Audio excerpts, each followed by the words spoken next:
नमस्ते। आज के इस रोमांचक विश्लेषण में हम सीधे एक ऐसी प्राचीन घटना के बीचों बीच गोता लगाने वाले हैं जो सच में ब्रह्मांड के सबसे नाटकीय और शक्तिशाली पलों में से एक है। हम बात कर रहे हैं भगवान नरसिंहदेव की कृपा और उनके उस अत्यंत उग्र रूप की। एक ऐसे पल की कल्पना कीजिए जहां ब्रह्मांड में ऊर्जा और तनाव इतना ज्यादा था कि वास्तविकता का हरेक कण बस सुन्न पड़ गया हो, बिल्कुल किसी हाई कॉन्ट्रास्ट सिनेमैटिक विजुअल की तरह। स्रोत हमें बताता है कि उस समय ब्रह्मांड में डर का लेवल क्या था। स्थिति इतनी गंभीर थी कि सृष्टि के सबसे शक्तिशाली और सर्वोच्च देवता, जी हां, विशेष रूप से ब्रह्मा जी और शिव जी तक उस अभूतपूर्व और रौद्र रूप को देखकर पूरी तरह से स्तब्ध थे। ईश्वरीय क्रोध का ये पैमाना इतना विराट था कि पूरे ब्रह्मांड का सर्वोच्च नेतृत्व अपनी जगह पर जैसे जम गया था। कोई अपनी जगह से हिलने की हिम्मत नहीं कर पा रहा था। और यही हमें ले जाता है हमारे पहले भाग की ओर, a universe frozen in fear, यानी एक भयभीत ब्रह्मांड। अब आप सोच रहे होंगे कि आखिर इस भयंकर ब्रह्मांडीय क्रोध की वजह क्या थी। तो देखिए, ये कोई बिना सोचे समझे किया गया गुस्सा नहीं था। ये एक बेहद व्यक्तिगत सुरक्षात्मक क्रोध था जो एक छोटे से मासूम बच्चे पर हो रहे लगातार टॉर्चर की वजह से भड़का था। जरा इस दृश्य को अपने दिमाग में बनाइए। किसी भी मॉडर्न एनिमे के अल्टीमेट प्रोटेक्टर को भी पीछे छोड़ देने वाली छवि, एक भयंकर मुख, सूरज की तरह धधकती हुई आंखें, पराजित असुर राजा की आंतों की माला, खून से सनी शेर जैसी आयाल और एक ऐसी कान फाड़ देने वाली दहाड़ जिसे सुनकर ही अच्छे अच्छों के पसीने छूट जाएं। ये सब एक जबरदस्त सस्पेंस और विजुअल ओवरलोड पैदा करता है। और इसी तनाव के बीच आता है हमारा दूसरा भाग, द फियरलेस चाइल्ड अप्रोचेस, यानी निडर बालक का आगमन। तो चलिए इसे थोड़ा गहराई से समझते हैं। जब ब्रह्मा जी और शिवजी जैसे देवता भी आगे जाने से हिचकिचा रहे थे, तब सारी उम्मीदों को पलटते हुए उसी असुर राजा का छोटा सा बेटा प्रहलाद इस खौफनाक माहौल के बीच आगे बढ़ता है। सोचिए, एक तरफ ब्रह्मांड के सबसे शक्तिशाली देव जो अपनी जगह पर जमे हुए हैं, और दूसरी तरफ एक छोटा सा बालक जो हाथ जोड़े बिना किसी खौफ के खड़ा है। उस बच्चे की 100% शुद्ध श्रद्धा उस पूरे ब्रह्मांडीय डर पर हावी हो गई।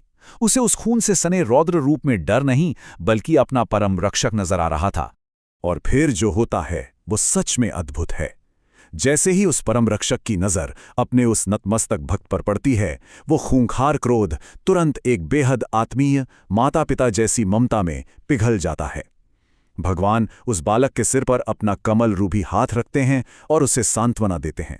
ये पल ब्रह्मांडीय आतंक के एकदम शुद्ध और कोमल प्यार में बदलने का सबसे बेहतरीन उदाहरण है। चलिए आगे बढ़ते हैं भाग 3 पर, डिवोशन ओवर मटेरियल वेल्थ।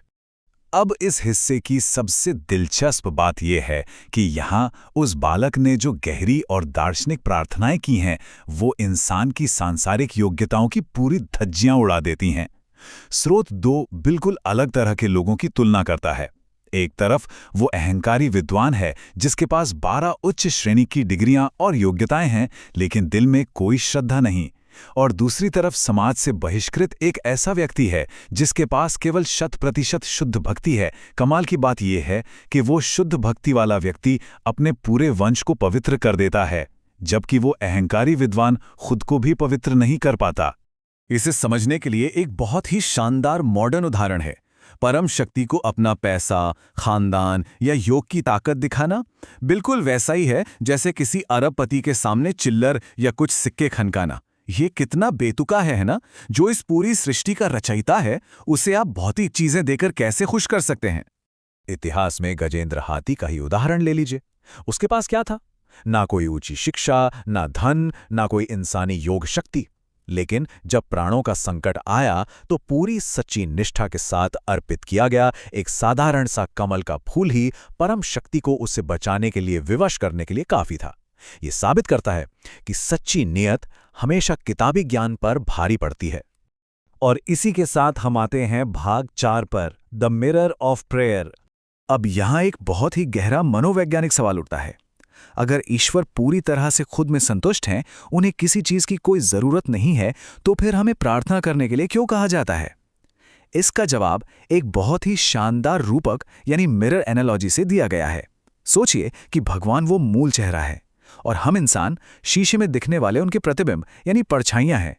अब अगर आपको शीशे में दिख रही परछाई को सुंदर बनाना है तो आप शीशे को तो पेंट नहीं करेंगे ना। और ये बहुत ही शानदार तरीके से दर्शाता है कि हमें सिर्फ उस मूल चेहरे को सजाना होता है। जब मूल चेहरा सज जाता है तो परछाई अपने आप सुंदर लगने लगती है। कहने का मतलब है कि परम सत्ता को संतुष्ट करने का सीधा और पूरा फायदा आखिरकार हमारी अपनी चेतना को ही मिलता है। तो चलिए अब हम पहुंच चुके हैं अपने 5वें और अंतिम भाग पर, क्योरिंग द वर्ल्ड्स एंग्जाइटीज। तो फिर वो निडर बालक प्रहलाद आखिर डर किस चीज से रहा था? भगवान नरसिंह देव के उस रौद्र रूप से तो वो बिल्कुल नहीं डरा। दरअसल वो इस दुनिया की लगातार जलने वाली चिंताओं और नकारात्मक संगति से खौफ में था। वो एक बहुत ही प्रैक्टिकल बात कहता है। अगर आपके घर में कोई बेहद जहरीला सांप या बिच्छू आ जाए और उसे मार दिया जाए तो एक बेहद शांत इंसान को भी राहत की सांस मिलती है। ये तर्क बिल्कुल साफ करता है कि एक बेहद खतरनाक और आसुरी मानसिकता का अंत होना पूरे ब्रह्मांड के लिए एक उपकार क्यों है। उस बालक की सबसे बड़ी चिंता हमारी रोजमर्रा के सांसारिक समस्याएं और उनके वो समाधान हैं जो खुद में ही एक नई समस्या होते हैं। हम भौतिक समस्याओं का भौतिक समाधान खोजते हैं। ये तो बिल्कुल वैसा ही है जैसे आप तेज बुखार में अस्पताल जाएं और इलाज मिलने से पहले आपको वेटिंग रूम में 6 घंटे तक दर्द में बैठना पड़े। कई बार तो हमारे निकाले गए समाधान ही हमें एक नया दर्द दे जाते हैं। तो चलिए देखते हैं कि इस चिंता के चक्र से बाहर निकलने का रास्ता क्या है। यहां हमें 3 कदम का एक बिल्कुल साफ रोड मैप मिलता है। पहला, शुद्ध और सकारात्मक विचारों वाले भक्तों की संगति खोजना। दूसरा, सिर्फ बातें नहीं बल्कि प्रैक्टिकली निस्वार्थ सेवा में जुड़ना। और तीसरा, इन दोनों की मदद से इस अशांत और तूफानी सांसारिक सागर को सुरक्षित पार कर लेना। इतनी गहरी समझ होने के बाद भी वो बालक जमीन से जुड़ा हुआ और बेहद विनम्र रहता है। उसका मानना है कि इस दुनिया में हम सब बस एक वेटिंग रूम में बैठे हैं, अपने उस अंतिम और सबसे जरूरी अपॉइंटमेंट का इंतजार कर रहे हैं, वो बुलावा जो सीधे उस परम आध्यात्मिक आश्रय से आएगा। और इसी के साथ हम इस चर्चा के सबसे शक्तिशाली सवाल पर आकर रुकते हैं। अपने आप से पूछिए, हम असल में किस करेंसी में निवेश कर रहे हैं?